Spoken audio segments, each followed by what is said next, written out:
Hi, I'm Tina, and I've always known that I was adopted. I have a lot of questions about my adoption and what happened to my birth mum at the time, because my birth mum was really quite damaged by the adoption process and what she went through. And she went through a lot of that alone with people she didn't know. And it made me question what had happened and how I came to be there in the home, and why sending somebody out on an errand and taking their baby away from them is kind. And that was one of the things I felt at the time. I've had the email that I sent to the diocese a long, long time, but I didn't dare send it because I'm supposed to be grateful for my adoption, and I am, but I feel that I have many questions unanswered that I need answered. And if I don't do it now, when am I going to do it? I think what I'd like to get across to people that are listening to this is that when you're an adopted person, you don't feel you fit in certain places. You don't feel you fit in your adoptive family, and you don't feel you fit in your natural family because you haven't had that upbringing. And for me, I've got a foot in each camp, and I really struggle with the fact that people might not be able to voice that. And actually, it's fine to voice that, and it's good to voice that because that helps you know who you are. So I remember growing up and being sat on the bench in the greenhouse with my dad, and he would tell me how he had been to the baby home, and the first thing he did was take my booties off and count my toes to make sure I got 10 toes. And how, he wanted to hold me first before anybody. And that relationship grew and grew and grew. And we did a lot of things together, showed rabbits, showed guinea pigs, showed hamsters, bread budgies, all sorts of things, because my dad used to say every little girl needs this in their life. And I had a really, really good relationship with him. And I always felt that he really loved me and cherished me and wanted me to be in his family. I was 5 years old and we were out for a dog walk, and he said he wanted to lay on the pavement, which was a really odd thing to say to a child because you don't lay on pavements. And he told me to go to Susan's house, who was my friend, and tell her mum, which I did. And the rest went from there. And sadly, he just died. And, it left me very bereft. And growing up, I suffered a lot of grief that I wasn't allowed to share because I had to be the big girl in the family and look after my adoptive mum. So my life changed in different ways. We moved from the south to the north, and I didn't fit into school. I didn't fit anywhere, really. My mum's life changed dramatically after my dad died because of the shock, and she spent some time in a local mental hospital receiving treatment for shock. But she was a very changed person. She wasn't the warmest of people anyway. She didn't really want to cuddle you, or, if you went to sit on her knee, she'd push you off and things like that. But after that experience, she was quite a lot more hard and very harsh. But life was very difficult in my teenage years. And my mum didn't really understand me as a person. And although I wouldn't call it a happy childhood, some of it was quite good and some of it was not good. Well, I had a Wendy house, which my dad built for me. But what would happen is my mum would put me there to play in the daytime. Whether it was raining or not, she would push me out because she wanted to sit and do whatever she was doing. She used to do handicrafts. And she'd put me into the Wendy house with a potty, and then she'd bring me my lunch occasionally. There weren't a lot of children my age, so I used to make games up. I used to play from the storybooks that I had, and basically I just entertained myself a lot.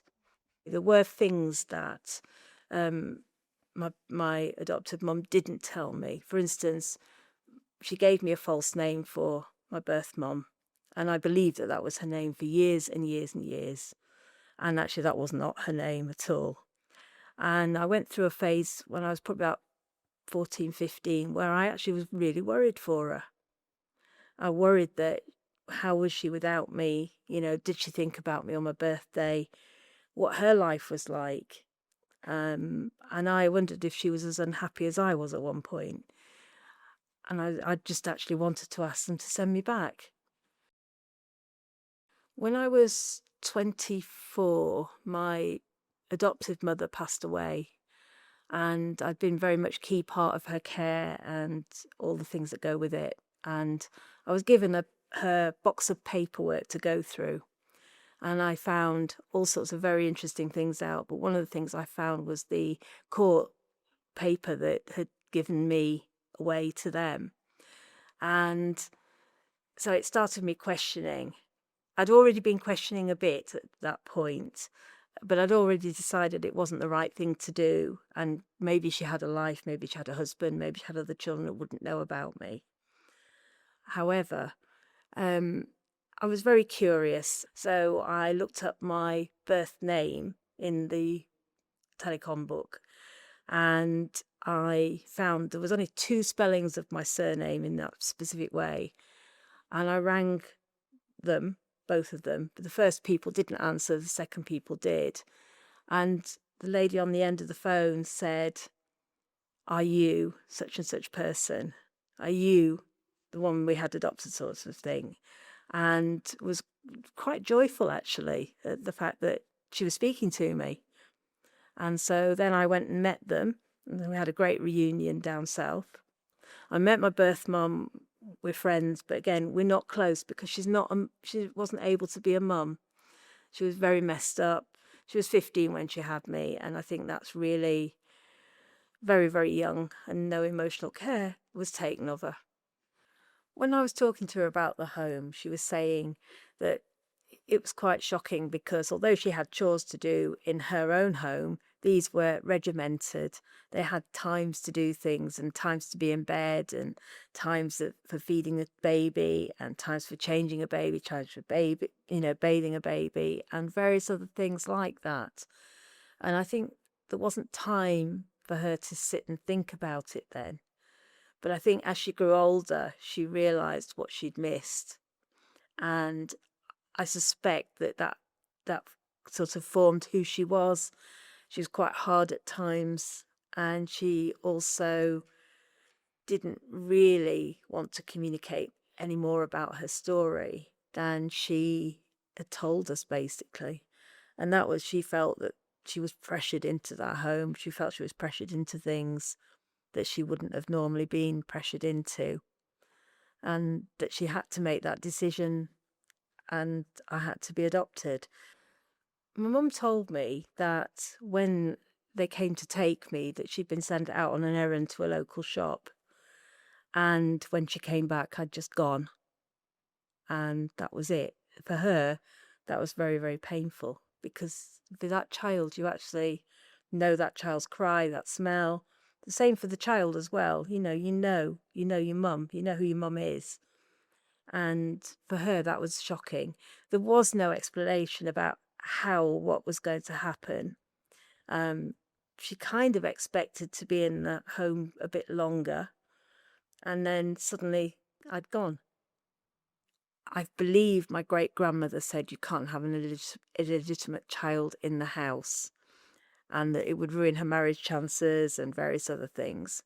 But actually, she was 15. They'd not been living where they were living at the time for a very long time, and I think that she was isolated, felt outcast, didn't fit in, all the things that a child feels when they leave a place that's familiar when they're about 13.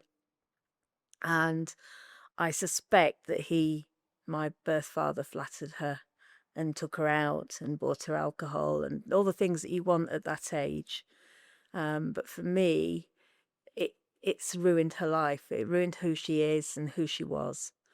And it stopped her being a mum, not just to me, but it stopped for my half sister as well, who grew up with my grandparents. And that to me is sad. Because being a mum is a gift. When I'd met my mum for quite some time, we were friends, but we weren't mum and daughter. And she did say things. She was an alcoholic as well, and she used to say things that were quite hurtful to everybody, not just me. And we had to sort of look after her quite a bit towards the end of her life.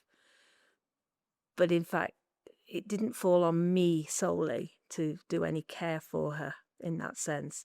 I'd looked after my adoptive mum right to the end and through the hospice and everything, and nursed her. But I didn't nurse my birth mum in that way, and was just very coldly told that she'd passed away by a cousin who I don't really know. And that for me was quite a shocking thing. So my life has been, not some of it's not been very happy, and I've made choices that aren't the right choices and have caused me a lot of hurt as to who I am now. I've not been able to form really good relationships with family. I've got what I call chosen family, people who I feel comfy with. But for my birth mum, I wanted to meet her. I wanted to have the kind of relationship that a mum and daughter has, and I did try that, but it didn't really work because we didn't have the background, and my life is very different to hers. I grew up in a different area. We really didn't get to that stage, but I did have this idea that she might just come and rescue me, which I'm sure a lot of adoptees have, but that never happened. But she didn't sign me away, incidentally. It was my great-grandmother that signed the papers because she was 15 when she had me. So all my life, I've always known Jesus. I've always known him as my friend. Even the night my dad died, I had a lovely dream, and I've remembered that dream. And it was about a beautiful garden. And that beautiful garden is where my dad is. I didn't always see it at the time, but when I've looked back, I can see how Jesus has cared for me in that situation I've been in. I think hearing that the Church of England wants to make an apology to the birth mums and to the adoptees, I think it's a really important thing in engaging people in that, because of the how it was done and how much hurt it can cause and how much it does cause particularly adoptees to feel. I can only talk to you about that and tell you that as an adoptee, I've felt isolated and that I've not fitted in anything. I felt that I'm not clever at things, and I've also felt that I'm not able to do things. But I have learned over the last few years that actually I can do some of the things I thought I couldn't do.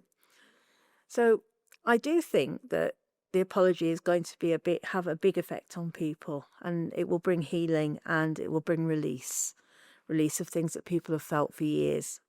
It just shows a really big step forward. And it also means forgiveness can flow as well, which is really key in bringing healing to people.